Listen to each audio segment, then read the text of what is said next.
नमस्कार, city centre show में आपका स्वागत है। मुंबई से मैं हूं पूजा भारद्वाज और शो की शुरुआत कर रहे हैं उत्तर प्रदेश के बहराइच से, जहां कल दुर्गा प्रतिमा विसर्जन के दौरान दिखी हिंसा का असर आज भी देखने को मिला। बहराइच के कई इलाकों में हालात बेकाबू होते दिखे। सैकड़ों लोगों ने अस्पतालों, शोरूम्स और दुकानों को आग के हवाले कर दिया। हालात इतने गंभीर हो गए कि एसटीएफ चीफ और लॉ एंड ऑर्डर अमिताभ यश को मैदान में उतरना पड़ा। उन्होंने आगजनी कर रही भीड़ को पहले रोका, जब वे नहीं माने तो हाथ में पिस्टल लेकर उन्हें खदेड़ा। तनाव के चलते हिंसा प्रभावित इलाके में इंटरनेट को बंद कर दिया गया है। अघोषित कर्फ्यू के हालात हैं। हालांकि अब हिंसा पर काबू पा लिया गया है, लेकिन तनाव बना हुआ है। ये बवाल रविवार को शुरू हुआ था, जब दुर्गा प्रतिमा विसर्जन के दौरान दो पक्षों में झगड़ा हुआ। पथराव के साथ 20 से ज्यादा राउंड फायरिंग भी हुई और एक शख्स की मौत हो गई। फिलहाल पूरे इलाके को छावनी में तब्दील कर दिया गया है। बहराइच से आपको दिखाते हैं हमारे सहयोगी रणवीर सिंह की ये ग्राउंड रिपोर्ट। बहराइच के महाराजगंज में हुई हिंसा पूरे ज़िले में बढ़ती जा रही है और इसका आलम यह है कि अलग अलग चौराहों पर लोग इकट्ठे हो रहे हैं और इकट्ठे होकर हंगामा कर रहे हैं। रामपुरवा चौराहे का बोर्ड है, उस बोर्ड के ठीक नीचे देखिए एक गाड़ी को वहां जलाया गया है। उस गाड़ी को जलाने के बाद जो भीड़ थी, उस भीड़ ने इस चौराहे पर भी आगजनी की। और मैं पीछे ज़रा एक तस्वीर आपको दिखाऊँगा, जिस तस्वीर में आप देखिए कि एक बाइक यहाँ पर जली हुई दिखाई दे रही है। यहाँ साफ तौर पर ये बाइक पूरी जल कर ख़त्म हो चुकी है। और इस बाइक के अलावा अगर मैं आपको दूसरी तरफ दिखाऊं तो यहाँ देखिए पुलिस के तमाम सारे लोग जो खड़े हैं, ये सब लोग खड़े हैं। और यहाँ जो आगजनी हुई थी रोड के बीचों बीच, यहाँ पर भी आगजनी की गई। पीछे जो फायर ब्रिगेड खड़ी है, यहाँ भी आप देखिए कि यहाँ भी एक बाइक को फूंका गया। और इस वक्त भी रोड पर आगे की तरफ जो लड़के हैं वो भीड़ लगा करके खड़े हैं। पुलिस की कोशिश है लोगों को तितर बितर करने की। और इस तरह से एक नहीं, दो नहीं, बल्कि इस चौराहे पर 4 बाइक और एक कार मुझे दिखाई दे रही है, क्योंकि एक बाइक यहाँ सामने है और एक बाइक आपको यहाँ भी दिखाई दे रही है। तो सिर्फ रामपुरवा चौराहे पर 4 बाइक, इसके अलावा महाराजगंज और महाराजगंज के अलावा राजी चौराहा और अलग अलग जो यहाँ इलाके हैं, इन इलाकों में देखिए किस तरह से जो भीड़ है। सामने जो लड़के दिखाई दे रहे हैं, ये लड़के यहाँ पे पुलिस को एक तरह से चुनौती दे रहे हैं। और ये बिल्कुल ताज़ा थोड़ी देर पहले ही ये आगजनी की गई है, जहाँ पर इस चौराहे पर पुलिस फोर्सेस की मौजूदगी में लोग इस तरह से हंगामा कर रहे हैं। फायर ब्रिगेड है, पीएसी है, पुलिस है, बावजूद उसके इस तरह से लोग तोड़फोड़ और हिंसा कर रहे हैं। और ये आलम है रामपुरवा चौराहे का। हम यहाँ से चलेंगे आगे, कुछ और जगहों पर ज़रा देखेंगे कि हालात क्या है। लेकिन बहराइच ज़िले में आलम यह है कि एक तरफ पुलिस और दूसरी तरफ हिंसा करने वाले वो लोग जो कि सुबह से ही ज़िले में अलग अलग जगहों पर आगजनी और तोड़फोड़ कर रहे हैं। एक तस्वीर आपको दिखाते चलूँ, देखिए पुलिस लोगों को समझाने बुझाने की कोशिश कर रही है, पीछे हटाने की कोशिश कर रही है। लेकिन लोग हैं जो एक गली से घुसते हैं और दूसरी गली से फिर बाहर आ जाते हैं और बाहर आकर के फिर से हंगामा करते हैं। तो इस तरह से लोग मीडिया को भी चुनौती दे रहे हैं, पुलिस को भी चुनौती दे रहे हैं और साफ साफ प्रशासन को भी चुनौती देते नजर आ रहे हैं। बहराइच से कैमरा पर्सन वीरेंद्र सैनी के साथ रणवीर, एनडीटीवी इंडिया। और बहराइच हिंसा को लेकर सपा अध्यक्ष अखिलेश यादव ने सरकार को घेरा है। सरकार और प्रशासन की इसे नाकामी बताया और कहा कि सरकार को न्याय करना चाहिए। आपको सुनाते उन्होंने क्या कहा। जिस समय ये प्रोसेशन निकलने का काम शुरू हुआ, कम से कम प्रशासन को इस बात का ध्यान रखना चाहिए था कि जो प्रोसेशन निकल रहा है उसका रूट क्या है, रूट पे पूरी सुरक्षा है कि नहीं है, पर्याप्त पुलिस है कि नहीं है। और उसके साथ साथ उन लाउड स्पीकर्स पे क्या बजाया जा रहा है। अगर ये बात मैं कहूँ तो हो सकता है सरकार कुछ और बात कहे, लेकिन कम से कम प्रशासन को ये ध्यान रखना चाहिए था कि आखिरकार क्या बजा रहे हैं, क्या किसी को अपमानित कर रहे हैं। तो ये पूरी जिम्मेदारी शासन की थी, सरकार की थी। शासन की चूक की वजह से इतनी बड़ी घटना हुई। इधर छत्तीसगढ़ के सूरजपुर में इस वक्त जबरदस्त अफरा तफरी का माहौल है। हेड कांस्टेबल की पत्नी और बेटी की तलवार से काटकर हत्या के बाद माहौल तनावपूर्ण हुआ। इधर आरोपी कुलदीप साहू के घर और गोदाम के बाहर भी लोगों ने जमकर आगजनी की। हालात संभालने पहुंचे एसडीएम भी मुश्किल में फंस गए और भीड़ ने उन्हें दौड़ा दौड़ा कर पीटा। पुलिस ने किसी तरह उन्हें बचाकर निकाला। तनाव के हालात को देखते हुए पूरे इलाके को छावनी में तब्दील कर दिया गया है। स्थानीय लोगों ने थाने का भी घेराव कर लिया।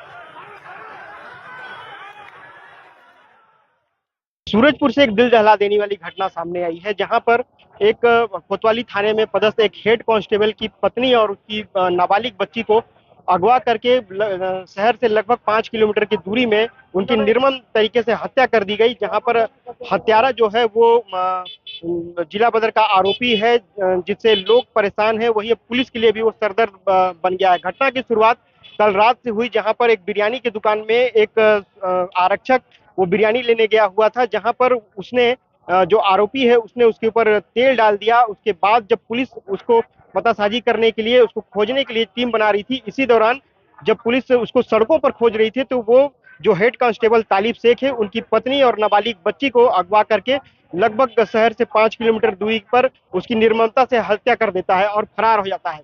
जिसके बाद से उनकी पतासाजी की जाती है और सुबह गांव में कीड़ा गांव में लगभग उनकी खेत के अगल बगल में उनकी लाशें मिलती हैं। तब से जहां घटना को लेकर जो सूरजपुर शहर है उसमें काफी आक्रोश देखा जा रहा है। मेरे पीछे आप देख सकते हैं, ये कोतवाली थाना है, जहां पर लोगों ने कोतवाली थाने को घेर रखा है। लगभग करीब 4 से 5 घंटे से कोतवाली थाने को घेराव कर रखा है।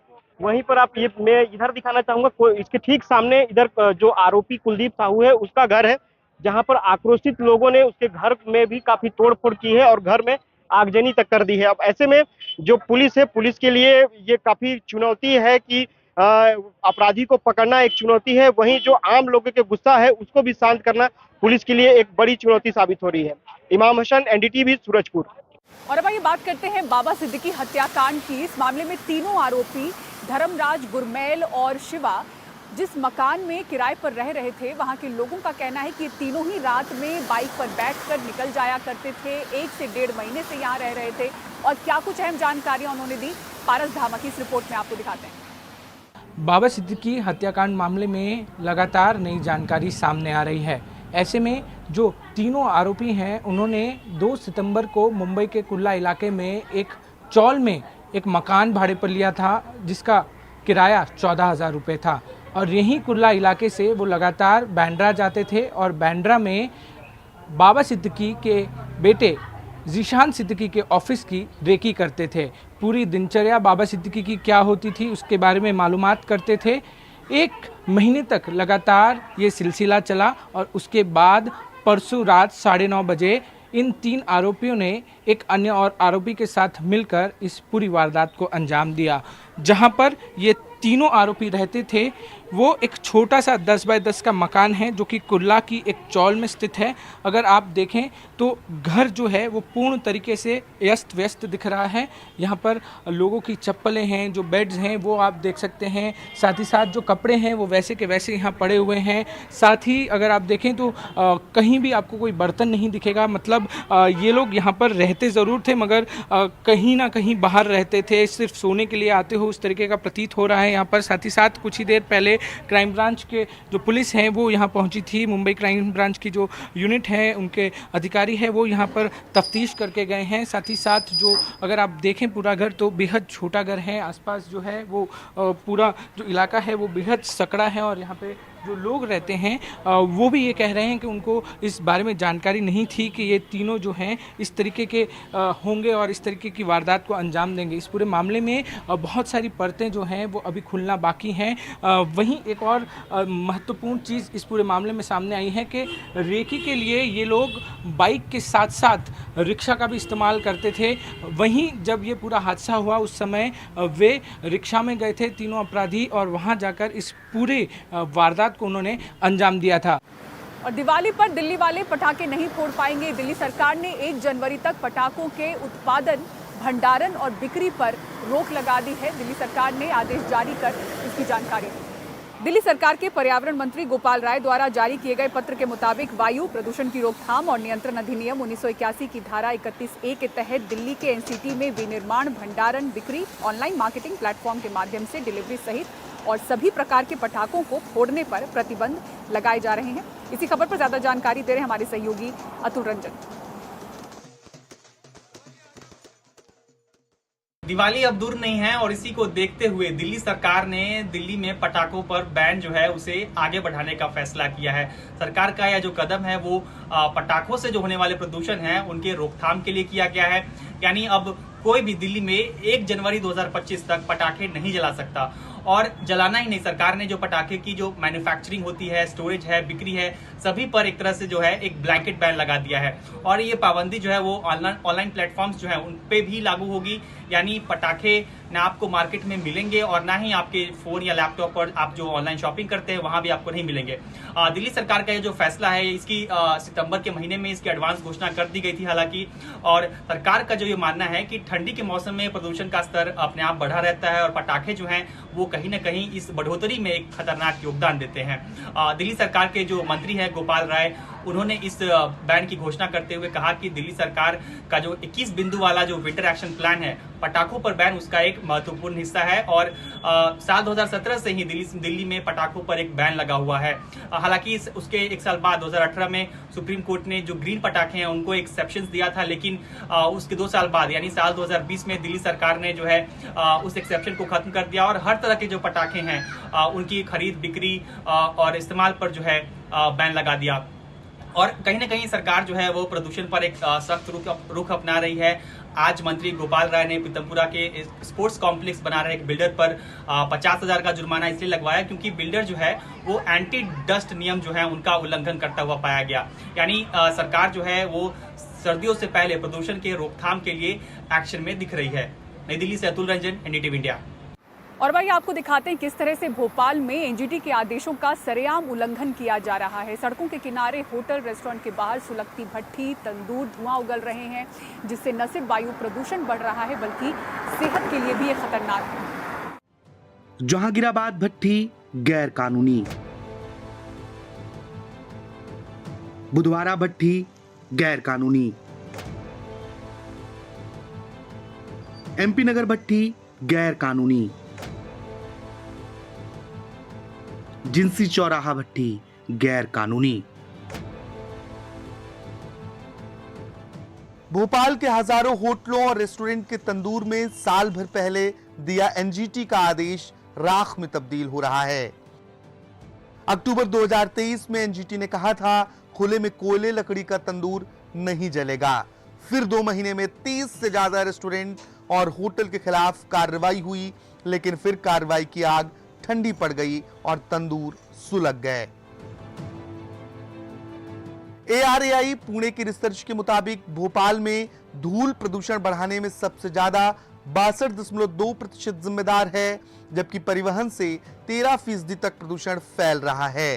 कंस्ट्रक्शन से करीब 12.1% प्रदूषण बढ़ता है। खुले में कचरा जलाना 2.9% तक वायु प्रदूषण को बढ़ावा दे रहा है।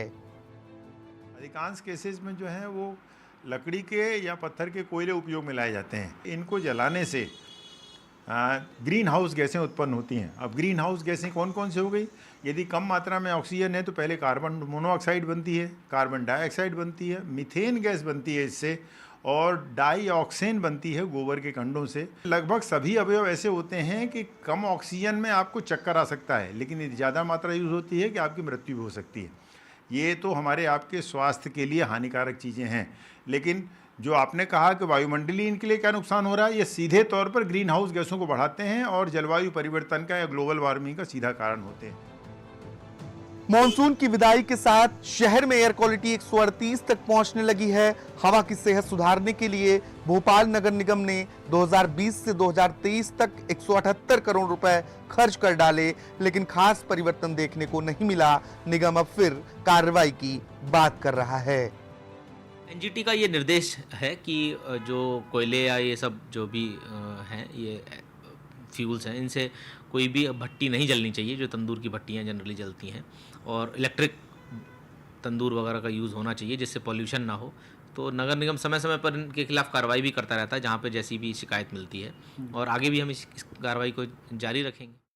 नगर निगम कार्रवाई की बात जरूर करता है, लेकिन सड़कों के किनारे जल रही तंदूर भट्टियां निगम की कार्रवाई को मुंह चिढ़ाती हुई नजर आती हैं। 1 साल बाद भी आज भी सवाल वही है कि आखिर एनजीटी के आदेश पर अमल कब होगा।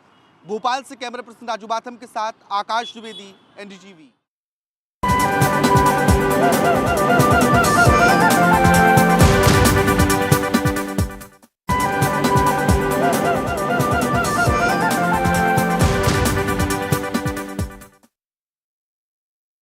महाराष्ट्र विधानसभा चुनावों के लिए तारीखों का ऐलान कभी भी हो सकता है और उससे पहले शिंदे सरकार का मास्टर स्ट्रोक सामने आया है। बड़ी राहत दी है छोटे वाहन चालकों को। मुंबई में प्रवेश के जो 5 टोल नाके हैं वहां पर छोटे वाहनों के लिए इसे टोल फ्री कर दिया गया है।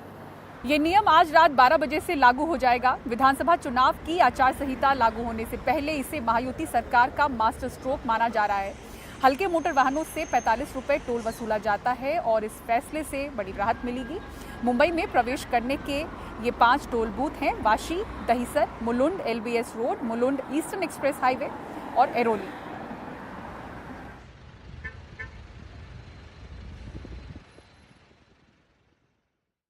विधानसभा चुनाव के पहले महाराष्ट्र में शिंदे सरकार ने एक बड़ा ऐलान किया है, जहां मुंबई में एंट्री करने वाले सभी 5 टोल बूथों पर हल्के मोटर वाहनों के लिए पूरी टोल की माफ़ी करने की घोषणा की गई है और आज रात 12 बजे से ये फैसला लागू कर दिया जाएगा। जो छोटी गाड़ियां हैं जिसमें कार और टेम्पो जैसे वाहनें शामिल हैं, उनसे अब कोई टोल वसूला नहीं जाएगा।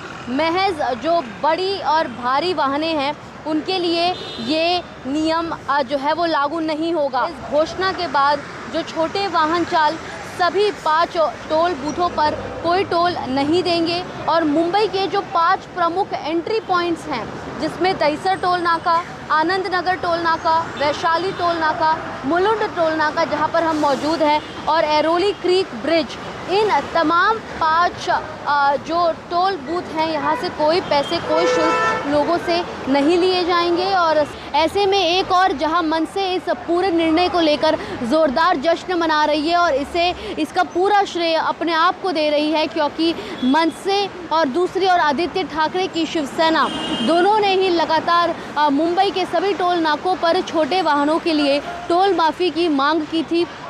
और अब आज के अपनी आखिरी कैबिनेट बैठक में एकनाथ शिंदे की सरकार ने ये बड़ा निर्णय लिया है, जिससे मुंबई करों के और आसपास के जो महाराष्ट्र के लोग हैं उनके लिए सहूलियत और ज़्यादा बढ़ जाएगी। और इस पूरे निर्णय में सबसे ज़्यादा फ़ायदा जो नौकरी पेशा लोग हैं, ऐसे लोग जो अपने काम के लिए, किसी क्रिया करने के लिए वो जब मुंबई आते हैं, तो उनके लिए ये कहीं ना कहीं एक बहुत बड़ी सहूलियत के तौर पर देखा जा रहा है।